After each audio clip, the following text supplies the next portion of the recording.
소울 스토리타임에 다시 오신 것을 환영합니다. 오늘은 정유정 작가의 더 굿선을 함께 들어보겠습니다. 이 강렬한 심리 스릴러는 마지막 순간까지 여러분을 긴장하게 만들 것입니다. 지금 시작합니다. 별표. 코트를 입고 다시 내려와 혜진이 명령했다. 그는 섬에 앉아 있었다. 나는 주방에서 나가면서 그를 다시 바라보았다. 당신이 자백할 수 있도록 우리가 경찰서에 가야 해요. 내가 그의 말을 제대로 들었나? 형사들은 5분도 안 돼서 떠났어. 자백해? 그럼 결국 그는 경찰보다 나를 택하지 않은 거야? 아니면 마음을 바꾼 거야? 진심이에요? 그냥 당신이 여기서 체포되어 끌려나가는 걸 원치 않았어요. 혜진이 말했다. 그의 얼굴에는 고통스러운 표정이 떠올랐다. 정말 그런 뜻이에요? 내가 다시 물었다. 따뜻한 옷을 입으세요. 날씨가 추워요. 날씨가 추워요. 그가 진심이었을까요? 나는 고개를 끄덕이고 내 발을 내려다보았습니다. 나는 갑자기 유자 모양의 절벽을 떠올렸습니다. 꿈에서 깨어날 때마다 만약 돌아갈 수 있다면 그 돌멩이가 나를 때리지 않도록 하겠다고 생각했던 것처럼요. 하지만 이제 이해했습니다. 인생은 비슷한 사건의 순환을 겪는 것을 의미했습니다. 이번에 내 변형은 먼저 새 총을 만들어야 했을지도 모릅니다. 좋아요. 혜진은 입을 열었지만 아무 말도 하지 않고 다물었다. 그는 다시 나를 때리고 싶어 하는 듯했다. 하지만 나는 그가 그러지 않을 거라는 걸 알았다. 그는 이미 행동 방침을 정해 놓았다. 먼저 뭐 먹고 싶어? 배고파. 나는 주방으로 돌아가 케이크를 꺼내 포크를 찾아 싱크대에 기대어 먹기 시작했다. 조심조심 천천히 씹으며 마음을 진정시켰다. 용기도 필요 없었고 지금 당장 결정을 내릴 필요도 없었다. 그저 시간이 더 필요했을 뿐이었다. 그리고 행운이 필요했다. 싱크대 오른쪽에 어머니의 주방 칼이 보였다. 혜진이가 주의를 빼앗겼다는 걸 알았다. 혜진이 내 뒤 어딘가에서 믿을 수 없다는 듯이 말했다. 지금 어떻게 먹을 수 있어? 나는 그에게 오래전에 들었던 개념에 대해 말하고 싶었다. 다른 생물들처럼 인류는 다양한 상황에 적응할 수 있었기 때문에 살아남았다는 것이다. 나를 봐, 나는 생각했다. 나는 당신을 배신한다는 생각에 놀라울 정도로 잘 적응하고 있다. 나는 케이크와 포크를 내려놓고 주머니에서 자동차 열쇠를 꺼냈다. 나는 그것을 섬에 두었다. 이게 뭐야? 혜진은 열쇠를 내려다보았다. 그는 그것이 무엇인지 알고 있었다. 그는 그 차를 수없이 운전했다. 당신이 운전해요. 그는 열쇠를 받고 일어섰는데 그의 얼굴은 차갑고 무표정했다. 내가 알던 혜진은 얼굴이 너무나 투명했지만 더 이상 내 앞에 없었다. 마치 우리의 오랜 우정과 형제로서 살아온 10년이 사라진 것 같았다. 우리가 공유했던 모든 신뢰, 배려, 이해, 동정, 모든 형제에. 밖에 눈이 오고 있어. 파카를 가져와. 그는 명령하며 자동차 열쇠를 주머니에 넣었다. 다른 주머니에는 길고 굵은 것이 들어 있었다.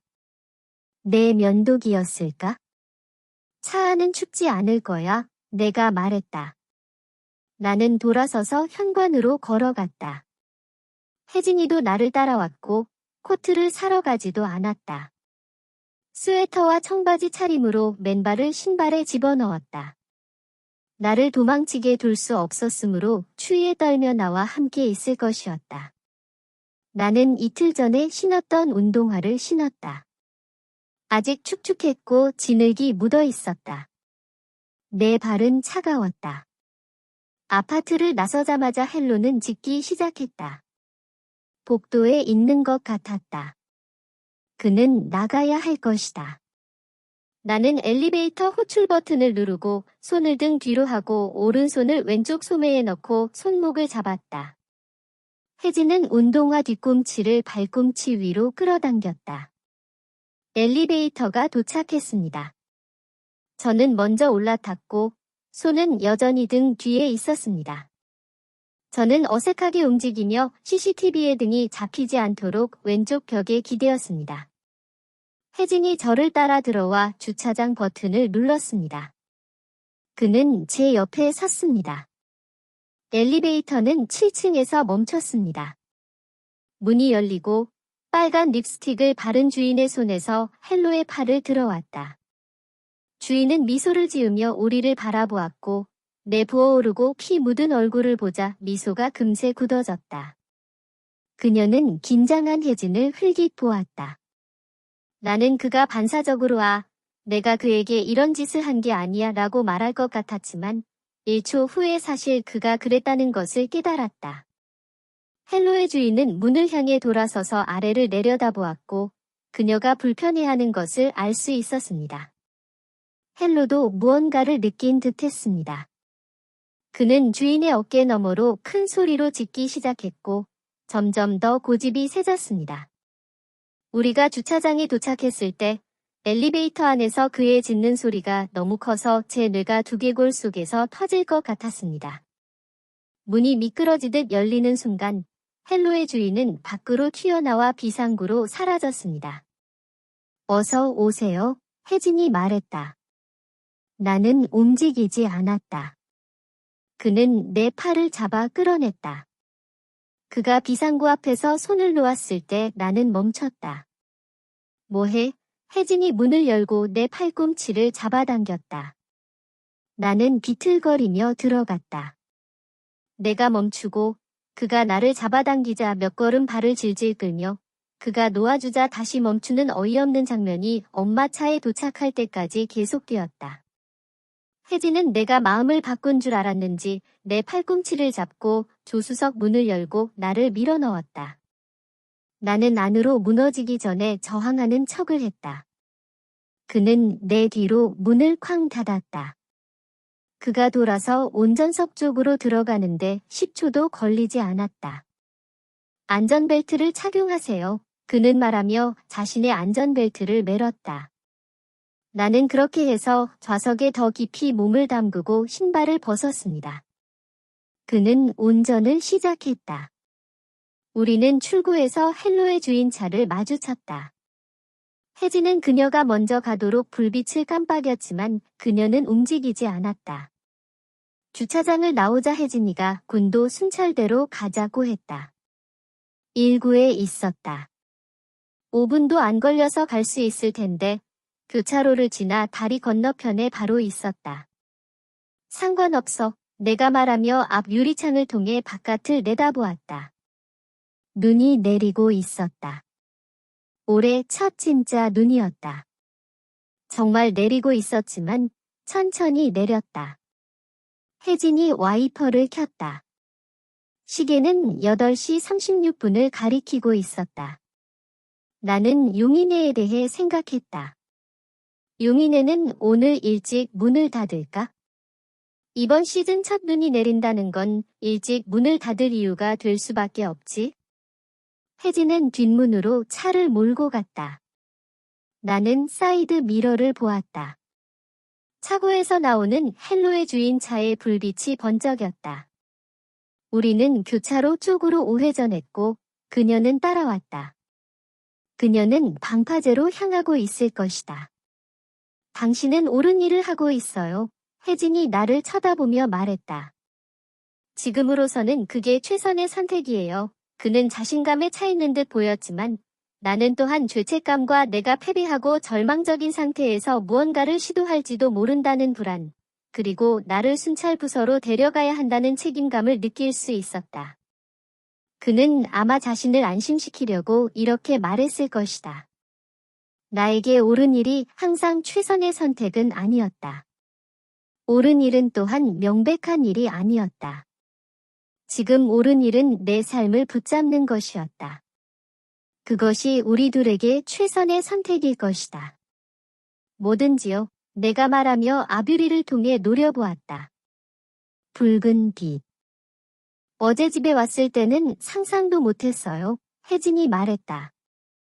우리는 신호등에서 멈췄고 헬로의 주인은 우리 옆에 차를 세우지 않고 우리 뒤에 멈췄다. 오늘 아침에도요. 그가 계속했다. 이런 상황에서 당신과 내가 엄마 차에 타게 될 줄은 생각도 못했어요.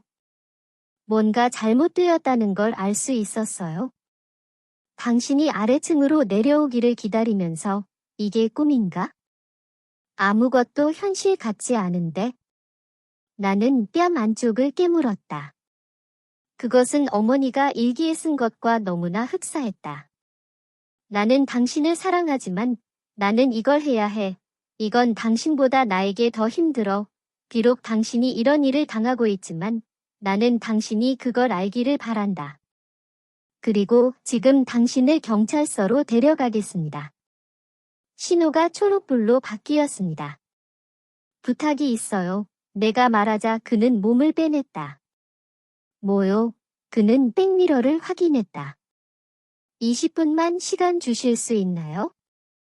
그는 의심스러운 눈빛으로 나를 쳐다봤다. 전망대에 가고 싶어요. 은하수 천문대? 다른 전망대는 어디 있었어? 걱정하지 마. 도망가지 않을 거야. 어차피 운전은 내가 하니까. 별로 멀리 갈 수 없을 거야. 저는 그게 걱정되지 않아요. 그냥. 경찰서에 가기 전에 잠깐 멈추고 싶어요. 두통과 이명으로 고생했던 수많은 밤을 떠올렸다. 전망대로 달려갔던 수많은 아침을 떠올렸다. 절벽을 따라 난간이 있고 건너편에 용기가 있다. 그때는 아무것도 몰랐다. 아직도 어머니로부터 독립을 선언하는 꿈을 꾸고 있었습니다. 다리가 앞에 나타났습니다. 마지막으로 한 번만. 다시는 여기로 돌아올 수 없을 거야? 차에서 내릴 필요 없어. 그냥 지나가면 돼. 혜진은 다리를 지나 차를 몰았다.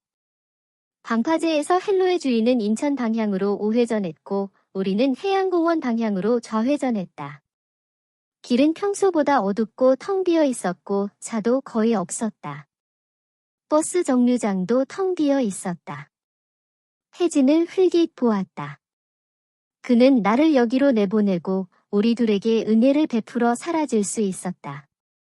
그가 나를 바라보는 것을 느낄 수 있다는 것을 알았지만 그는 계속 앞만 바라보았다.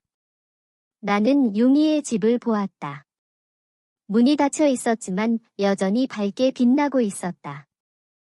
용희 씨는 안에 있을 것이고 여행을 마치고 돌아오는 사업가로 변신하고 있을 것이다. 페리 선착장 앞에 주차되어 있던 순찰차는 지금은 없었다. 10분 후 우리는 현수교에 도착했습니다. 우리는 돌아갈 수 없는 지점에 들어섰습니다. 우리는 다리 중간에서 공원을 돌고 나서 나가는 순찰차를 지나쳤습니다. 다행히도 그것은 우리를 무시하고 계속 달렸을 것입니다. 그것은 우리 뒤로 사라졌습니다. 하지만 우리가 공원에 들어갔을 때 그것은 다시 나타나서 불빛을 번쩍이기 시작했습니다. 우리한테 차를 세우라고 해요. 혜진이 말했다. 내 입안에 쓴 맛이 퍼졌다. 이게 내가 걱정하던 변수였다. 더 어려워질 것이다. 우리가 방금 지나온 표지판은 절벽이 4분의 1마일도 안 떨어져 있고 활주로처럼 곧고 넓은 도로를 따라가고 있다고 알려주었다. 때가 왔다. 총으로 쏘아라. 뭐요? 혜진이 나를 바라보았다. 나는 창문을 열었다. 내가 총으로 쏘라고 했어. 노마. 바람이 창문을 들이치고 눈이 안으로 쏟아졌다. 순찰차가 사이렌을 울렸다. 혜진은 창문 버튼에 손을 얹었다. 그들은 우리가? 나는 그의 눈에 내 왼쪽 팔꿈치를 박았다. 그는 헐떡이며 스티어링 휠을 놓았다. 그의 머리와 상체가 뒤로 젖혀졌다. 그의 발이 페달에서 미끄러졌다. 나는 운전석 쪽으로 다리를 밀어넣어 가속 페달을 밟았고 상체를 그의 얼굴과 몸통에 눌렀다. 나는 핸들을 잡고 그를 붙잡았다. 하나, 둘, 셋. 강력한 엔진을 장착한 어머니의 차가 낮은 포효음을 내며 속도를 올렸다. 혜진이 내 밑에서 몸부림쳤지만 나는 꼼짝하지 않았다.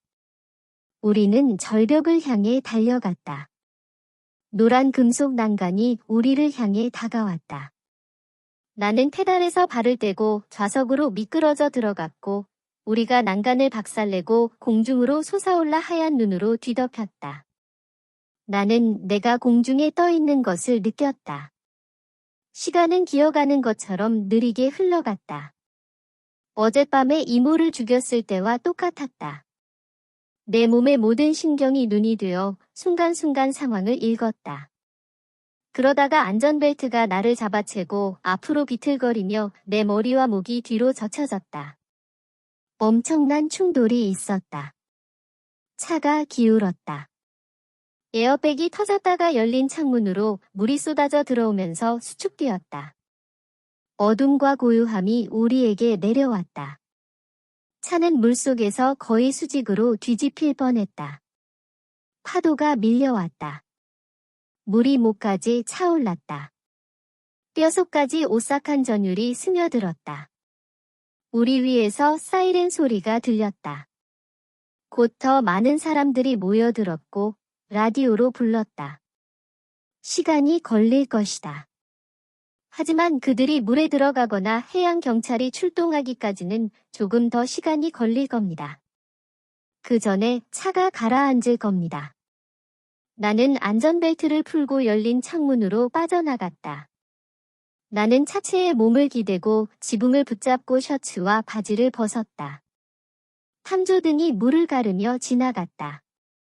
그것은 내가 어느 방향으로 가야 할지 알아내는데 도움이 되었다. 경찰이 나타나지 않았다면 더 쉬웠을 것이다. 나는 그냥 절벽을 올라갈 수 있었을 것이다. 그러면 눈보라 속에서 열린 물을 헤엄쳐야 할 필요가 없었을 것이다. 나는 몇 번 심호흡을 한 다음 눈을 감았다. 바다가 아니라 수영장이었다. 나는 1500m를 시작하려 하고 있었다. 내 메인 이벤트였다. 이것은 내 인생의 마지막 경쟁이었다. 나는 15살 이후로 훈련을 하지 않았다는 사실을 무시했다. 나는 지난 여름 세부에서 이후로 실제로 물에 들어가지 않았다는 사실을 잊으려고 애썼다. 나는 내 머릿속의 낙관주의자의 매혹적인 목소리를 믿었다. 너는 이걸 할 수 있어? 기껏해야 1마일일 뿐이야. 아무것도 아니야. 시간을 들여. 내 심장은 안정되었고 항상 그랬듯이 규칙적으로 뛰었다. 나는 바다가 부풀어 오르는 것을 지켜보았다. 조수는 시속사에서 9마일로 상승할 것이고 내 속도보다 2~3배 더 빠르다. 조수에 맞춰 탔다면 30분도 걸리지 않았을 것이다. 이륙 직전 나는 어두워진 차를 바라보았고 깊은 곳으로 가라앉고 있었다. 혜진은 이미 물속에 있었다. 수면 위로 짙은 안개와 눈이 보였다. 서치라이트가 돌아올 때까지 기다릴 시간이 없었다. 차가운 공기가 도끼처럼 느껴졌다. 나는 밀어내고 스트로크를 시작했다. 갈 길이 멀었고 온몸이 얼음처럼 느껴졌다. 옆구리에 날카로운 통증이 느껴졌지만 정상적으로 호흡하려고 노력했다. 지금 긴장하면 죽을 것이다. 너무 무리하면 해안까지 반도 가기 전에 가라앉을 것이다. 침착함을 유지하고 서두르지 말고 물살을 따라가야 했다. 탐조등이 점차 다가와 나를 지나갔다. 그리고 더 어두워졌다. 어둠이 너무 짙어서 공중에서 안개 더미를 떠올릴 수 있을지 궁금했다. 안개가 더 짙어졌다. 아무것도 보이지 않았다. 바다가 무겁게 밀려왔다. 내가 약해지는 것을 느꼈다. 나는 종종 수면 아래로 들어갔다. 숨쉬기가 힘들었다. 입을 열 때마다 차갑고 짜릿한 물이 밀려왔고 사지가 굳어졌다. 나는 수영을 하는 것이 아니라 그냥 튀기고 있었다. 내 마음은 시간과 공간을 뛰어넘으며 과거로 달려갔다. 나는 그 섬의 절벽으로 돌아와서 유민과 서바이벌을 하고 있었습니다. 나는 맞은 후 바닥에 누워 있었습니다.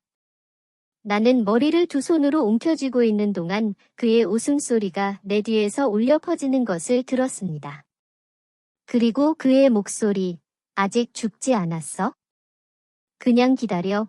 내 안의 목소리가 대답했다. 나는 곧 죽을 것 같아. 나는 멀리서 종소리가 울리는 것을 들을 수 있었습니다. 그만해. 그는 소리쳤다. 나는 그만하라고 말했다. 자갈이 날아갔다. 모든 것이 혼란스러웠다. 종이 내 귀에 울렸다. 그만해. 나는 말했다. 내 몸은 검은 파도 위로 솟아올랐다. 내 머리는 물속으로 가라앉았지만 다시 수면으로 올라왔다. 유민의 목소리는 사라졌다. 절벽도, 소나무도, 종소리도 사라졌다. 안개 속에서 불빛이 빠르게 움직이고 있었다. 희미한 모터 소리가 들렸다. 경찰선이 구조하러 나가는 모양이다. 어둠이 나를 압박했다. 바다가 내 몸 위로 밀려왔다.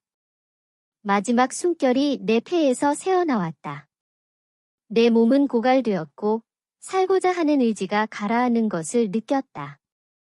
유민과 아빠가 이런 기분일까?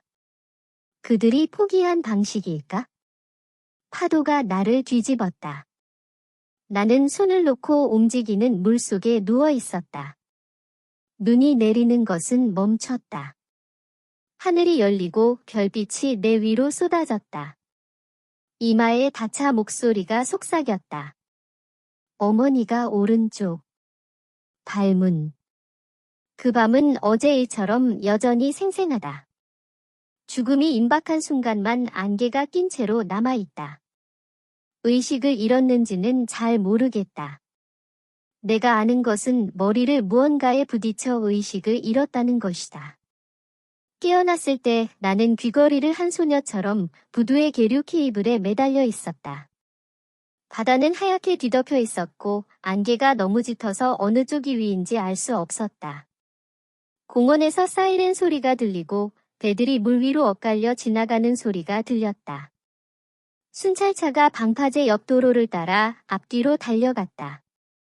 하지만 부두는 텅 비어 있었다. 나는 차갑고 어두운 삶의 제 방으로 돌아갔다. 죽음의 문턱에서 돌아온 것을 축하할 시간도 없었다. 마치 주철 갑옷을 입은 것처럼 무거웠다. 물에서 일어나는 것도 힘들었다. 모든 것이 어두웠고 아무것도 느낄 수 없었다. 이가 부딪히고 관절이 삐걱거렸다. 차가운 공기가 목구멍 안을 찢었다. 같은 말이 여전히 내 귀에 울렸다. 어머니의 말이 옳았다. 수십 개의 파편이 떠다녔다. 나는 종탑을 향해 단호하게 달려갔고 유미는 종을 울리면서 멈추라고 소리쳤고 나는 난간을 뛰어넘어 펀치를 날렸고 유미는 비틀거리며 한 손은 여전히 줄에 얹어 있었고 나는 그의 가슴을 발로 차고 그는 절벽 아래로 휘둘렸고 줄은 그의 소나귀에서 펄럭였다. 그를 통째로 삼키려고 입을 벌린 바다. 그가 사라지는 것을 지켜보면서 느낀 감정. 나는 내가 생각했던 것을 기억한다. 자신을 속이지 마. 살아남는 사람이 승자야. 부두 옆 가로등이 노랗게 빛나고 있었다. 나는 계단의 금속 난간을 움켜쥐고 다리를 억지로 올라가며 심호흡을 했다. 마치 고산병과 싸우며 히말라야를 오르는 것 같았다. 바로 위에 있는 용기에 사는 플루토나 마찬가지였다. 나는 계속 올라갔다. 의지의 문제가 아니었고 기적도 아니었다. 단순함의 힘이었다. 나는 내 발을 다음에 어디에 둘 것인가에만 집중했다. 방파제에 다다르자 어두운 오두막이 나를 맞이했다. 용기 씨가 집에 돌아가서 고마웠다. 나는 내 행운에 감동했다. 내가 나왔을 때 길에는 차도 사람도 없었다. 나는 오두막으로 들어갔다. 여기서는 숨쉬기가 더 수월했다. 나는 안도감에 압도되었다. 나는 해낼 수 있을 것이다.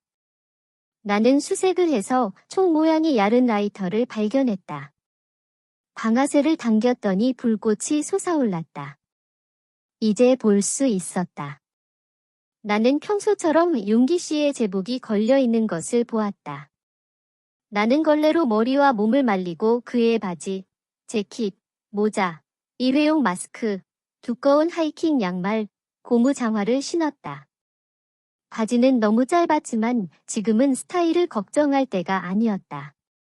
나는 그 옷에 어떻게든 들어갈 수 있어서 고마웠다. 나는 시외버스를 타고 안산으로 갔고 그곳에서 24시간 목욕탕에서 밤을 보냈고 소금을 씻고 땀을 흘렸고 바닥이 따뜻한 방에서 깊은 낮잠을 잤다. 다음 날 새벽에 나는 목포로 가는 기차를 탔다. 12시간 후 나는 견습생으로 새우잡이 배에 탔다. 그 다음 해 동안 나는 바다를 돌아다니며 배의 뱃속에서 잠을 자고 요리하고 청소하고 그물을 도왔다. 내가 혜진에게 일어난 일에 대해 알고 있는 전부는 기차에서 YTN 뉴스에서 본 것뿐이었다. 경찰이 차와 그의 시신을 회수했다. 그는 안전벨트에서 벗어나려고 했던 것 같았다. 그래서 해안으로 헤엄쳐 가기 전 마지막 순간에 뒤돌아봤을 때 그는 어둠 속에서 혼자 몸부림치고 있었다. 나는 예상보다 차분하게 받아들였지만 오랫동안 목에 덩어리가 걸렸다. 우리는 서로에게 무엇이었을까? 형제였을까? 나는 여전히 몰랐다. 내가 알았던 것은 내가 조금만 더 일찍 떠났거나 혜진이 조금만 더 늦게 모든 것을 알아챘더라면 우리는 관계를 그대로 유지할 수 있었을 것이라는 것이었다. 그 이상으로 나는 조사에 대해 아무것도 몰랐다. 배에는 물론 무전기가 있었지만 나는 뉴스를 들을 시간이 없었다. 내 인생에서 처음으로 나는 살아남는 것에만 집중하며 간신히 살아가고 있었다. 오늘 아침 일찍 나는 주머니에 벌어들인 적은 돈을 넣고 해안에 발을 디뎠다. 먼저 1년 만에 처음으로 공중 목욕탕에 갔다. 씻고 면도하고 보습을 했다. 그런 다음 새 옷과 모자와 운동화를 사고 뭔가 먹고 커피를 마셨다. 혜진은 커피를 좋아했다.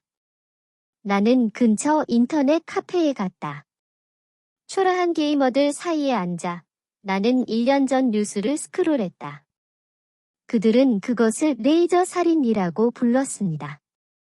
혜진이 살인자로 지목되었습니다. 경찰은 그가 해외로 도망가기 전에 낯선 사람, 그의 양모와 그녀의 자매를 죽였다고 결론지었습니다. 그가 실패했을 때 그는 자살했습니다. 그의 청바지 주머니에 있던 면도기, 아파트 옥상 테이블에서 발견된 개인 레슨 재킷, 그리고 어머니의 카드로 예약한 리오행 티켓을 포함하여 모든 증거가 그 결론을 뒷받침했습니다. 한 이웃은 혜진이 구타당한 그의 양형제를 차에 태워 공원으로 데려가는 것을 보았다고 보고했습니다. 그 형은 실종된 것으로 간주되었습니다. 그들은 3일 동안 수색했지만 그의 옷 외에는 아무것도 찾을 수 없었습니다. 그들은 그가 한때 경쟁 수영 선수였기 때문에 살아남았을 가능성이 있다고 생각했지만 그 이론에 신빙성을 줄 만한 단서나 목격자는 나타나지 않았습니다. 이 범죄의 충격적인 본질을 반영하여 며칠 동안 수백 개의 헤드라인이 게시되었고 각 기사에는 수천 개의 댓글이 달렸습니다. 그중 많은 질문의 내용은 똑같았습니다. 다른 사람의 아이를 자신의 가족으로 데려올 때 무엇을 기대하십니까? 브라우저를 닫았습니다. 바다를 헤매는 동안 충격은 사라졌고 이제 모두가 실종된 형제를 잊었습니다. 컴퓨터를 끄려고 했을 때 혜진의 이메일에 로그인하기로 했습니다. 그의 비밀번호를 기억하는 것은 어렵지 않았습니다. 읽지 않은 메시지가 수백 개 있었고 대부분이 프로모션 상품이었습니다. 20페이지 정도를 넘겨서야 작년 이맘때쯤에 보내진 이메일을 찾을 수 있었습니다. 리우행전자 티켓 구매를 확인하는 내용이었습니다. 승객 이름 김혜진. 예약 번호 196735589. 티켓 번호 18097032027993. 그는 이메일을 열어본 적이 없었다. 아파트를 떠나기 전에 시간이 없었을 것이다. 그리고 그 후에도 열어볼 수 없었다. 내가 계획한 대로 작별 인사를 할 수 있었다면 지금도 열어보지 않았을 것이다. 그가 결코 받지 못한 크리스마스 선물은 작년 내내 내 의식 깊은 곳에 각인되어 있었다. 바다에 떠다니는 동안 나는 우리의 마지막 소원을 생각했다. 그날 그가 나를 놓아주었다면 무슨 일이 일어났을까? 그는 크리스마스를 위해 리우에 있었을까? 하지만 그는 나를 놓아주지 않았고 그 때문에 내 소원만 이루어졌다. 물론 그것은 요트가 아니라 새우잡이 배였고 나는 매일 거의 죽을 때까지 일했다. 그래도 나는 평화를 찾았다. 작년 동안 나는 생각 없이 동물처럼 살았다. 이제 나는 세상으로 돌아왔지만 다른 사람들 사이에서 인간으로 살 수 있을지 확신이 서지 않았다. 나는 브라우저를 닫고 카페를 나왔다. 나는 잠을 잘 곳을 찾아 걸었다. 거리는 텅 비어 있었고 밤은 고요했고 바닷바람은 안개로 젖어 있었다. 저 멀리 안개 속에서 누군가 걷고 있었다. 나는 그녀의 발소리를 들었다. 피 냄새가 소금기 어린 냄새와 함께 나에게 다가왔다. 바람. 끝. 소울 스토리타임을 시청해주셔서 감사합니다. 오늘의 이야기가 마음에 드셨다면 좋아요와 구독을 눌러주세요. 매주 별표 월요일, 수요일, 목요일, 토요일 별표의 새로운 이야기로 찾아뵙겠습니다. 다음 이야기까지 행복한 시간 보내세요. 그럼 안녕.